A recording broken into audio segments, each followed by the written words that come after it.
नमस्कार मंडळी, आपल्याकडे डेलमध्ये लॅटिट्यूडमध्ये 7420 लॅपटॉप आलेला आहे। कंडिशन आपण बघू शकता A1 आहे। कॉन्फिगरेशन आहे 16 GB RAM with 512 GB SSD।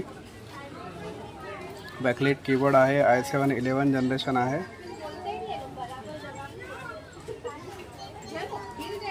डेलच्या official साईटवरती वॉरंटी बघू शकता आपण मार्च 10, 2027 पर्यंत आहे। नवीनची व्हॅल्यू आपण इथे ऑनलाइन बघू शकता 1,19,000चा लॅपटॉप आहे आणि आपल्याकडे हा फक्त अवेलेबल आहे 35,000मध्ये with OG adapter type C डेलचा। कंडिशन आपण बघू शकता लॅपटॉपची। आणि सगळ्यात महत्त्वाची गोष्ट, हा लॅपटॉप अजूनही डेलच्या ऑफिशियल वॉरंटीमध्ये आहे टिल मार्च 2027 पर्यंत। तुम्हाला ऑफिशियल डेलकडून सर्व्हिस सेंटरवरून सपोर्ट भेटू शकतो। अधिक माहितीसाठी माझ्या शॉपला तुम्ही व्हिजिट देऊ शकता। Pramodini computers, Borivali east, Devipada metro स्टेशनपासून आपला शॉप फक्त 5 मिनिटं अंतरावरती आहे। थँक्यू।